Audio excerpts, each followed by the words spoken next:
55. Vamos botar o Dimitri na berlinda. Vamos botar o Dimitri na berlinda. Tem uma pergunta para ele, da Vilma Aparecida. Dimitri, você acha que o Boulos está bem na campanha? Você que está em São Paulo. Cara, essa semana foi uma reviravolta em São Paulo. Todo mundo com a campanha arrumadinha, seu projeto de campanha bonitinho. Pedala Boulos. Puta que pariu. Eu tô com ódio disso também. O que foi o Pedala Boulos? Porque o Marçal chamando o outro de cheirador, não sei o quê, toda porrada contra o Marçal. Aí a Tabata fez vídeo falando do cara, tá todo mundo contra o... Aí o Boulos, a campanha dele é Pedala Boulos, com Marta Boulos e Lula pedalando pro São Paulo. Puta que pariu. Eu achei tão estranho isso. Fora de time, sabe? Você tá num ritmo, de repente alguém para a música, você fica sem saber o que fazer, é isso. Tava todo mundo barata tonta. O Marçal tá em segundo lugar, o Nunes, prefeito, 20 partidos na coligação, sei lá quantos partidos, a maior coligação. O Nunes tem 6 minutos de televisão, acho que o Boulos tem 2. Sabe? O Nunes com a máquina na mão, com o apoio do Bolsonaro. Marçal ultrapassa a eleição de São Paulo está sendo barato. Todo mundo chamava o Datena para ser candidato. E o Datena dizia que sim, na hora saía. Todo mundo convidava o Datena para ser vice. O Datena, enfim, saiu candidato e é um desastre. Uma vergonha. A participação do Datena nos debates é um negócio horroroso. O PSDB tinha no Datena salvação. Era a tábua rasa da salvação do Datena, do PSDB. O PSDB vai desaparecer junto com o Datena. Nunca mais o Datena vai fazer barganha dizendo que vai sair candidato para aumentar o salário dele na Band. Nunca mais ninguém vai convidar o Datena. Então começa por aí. A tábua chata e continua chata. Ô menina chata, ô tábua chata. E aí o Marçal vem do nada, chutando o pau da barraca, sem ética, cometendo crime adoidado, que é o que ele mais sabe fazer, chamando o Boulos de cheirador de cocaína, de comedor de açúcar.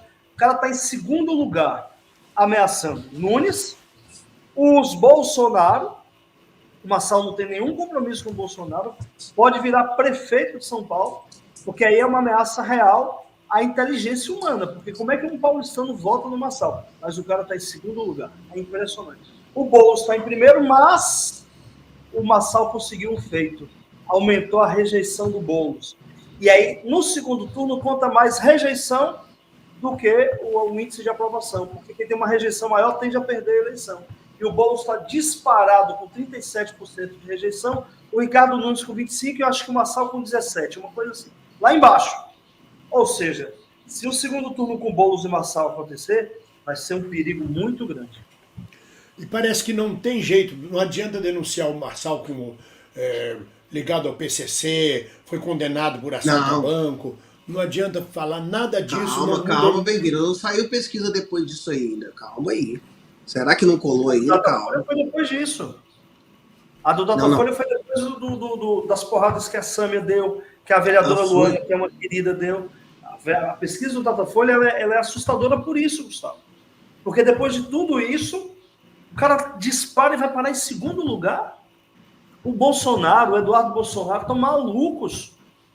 Porque o Marçal não tem nenhum compromisso com eles. Pelo contrário, o Bolsonaro se manifestou perguntando, quando ele falou nós, não sei o quê, Bolsonaro, nós? Abraços. Ele ainda respondeu, se não é nós, devolve os 100 mil reais que eu te dei na campanha de 2022. Ok, ficou briga de comadre. Mas o Bolsonaro tentou se descolar do Marçal. Só que se ele se descola, o Marçal dispara sozinho. O Nunes tem o apoio do Tarcísio, do Bolsonaro, está em terceiro. Se o Marçal dispara sozinho, ele vira uma liderança dentro do bolsonarismo. Veja que eu não estou falando dentro da ideia Bolsonaro. O bolsonarismo é maior do que Bolsonaro. Ele vai capitanear a liderança dentro desse campo de extrema-direita. E vai botar o Bolsonaro para trás. E já não está fácil para o Bolsonaro, que ele está inelegível. E vai botar o Bolsonaro para trás. Então, essa semana, todo mundo teve que ficar falando, o que vai fazer? Pedal. Comício de Lula hoje com Boulos, ele estava elogiando... Cara, mas eu vi, mas eu não sei se vocês viram o que o Datena falou sobre a situação do Marçal, eu achei muito pertinente, sinceramente falando. E o que foi que ele falou?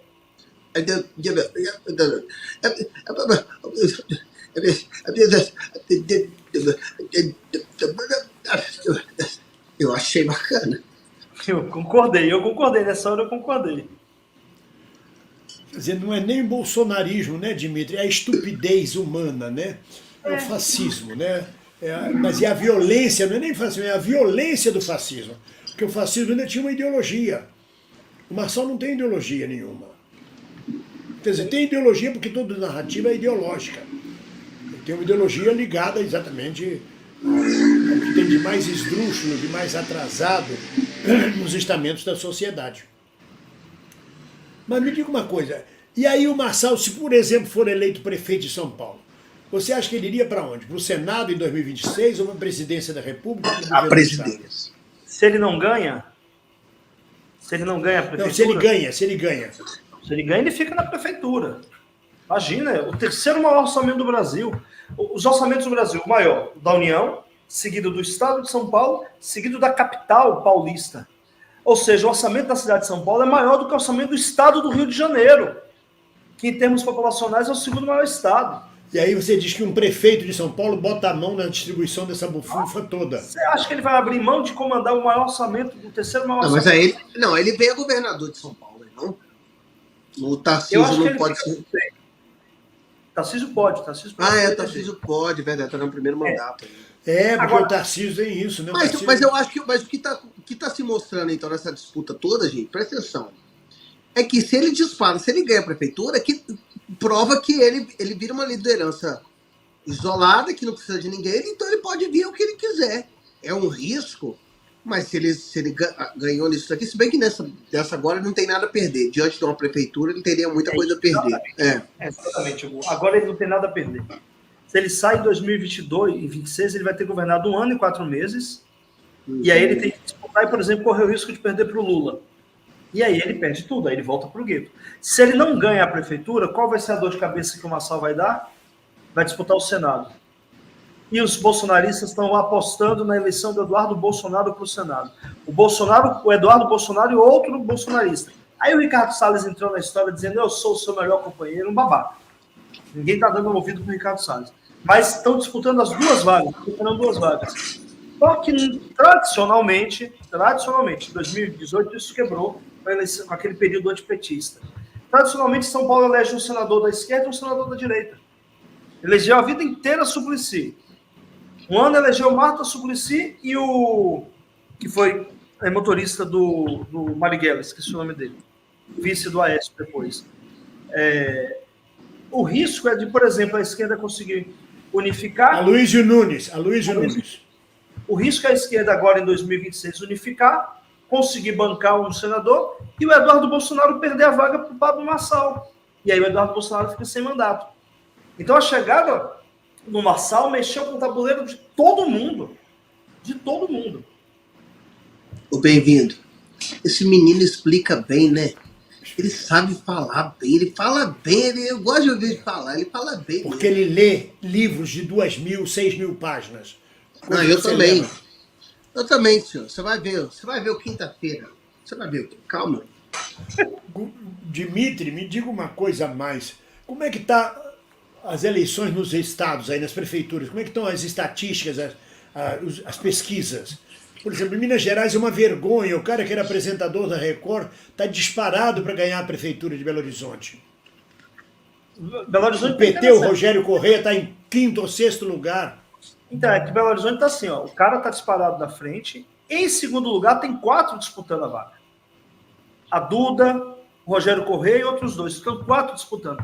Se der segundo turno, ninguém sabe quem vai para o segundo turno com o cara lá que eu não sei o nome, que está disparado na frente. Fuad, foi uma coisa assim. Tramonte. Recife, o João Campos, 76%. Vai ganhar no primeiro turno. E se consolida como uma força política. Consolida não, né? O PSB já é uma força desde o tempo de Arraes.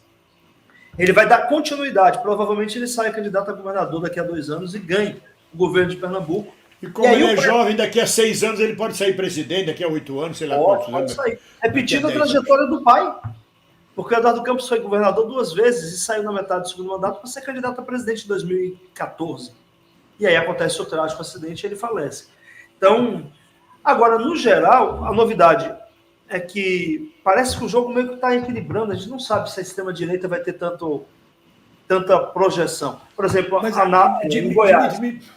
Goiânia, só para falar, o PT está na frente mas está pau a pau ali, ó. Fala, velho.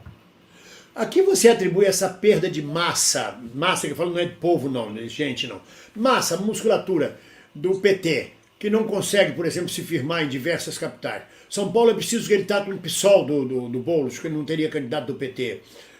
Minas Gerais, Belo Horizonte, o Rogério Corrêa está entre os 4, mas está lá embaixo, é o 5º lugar.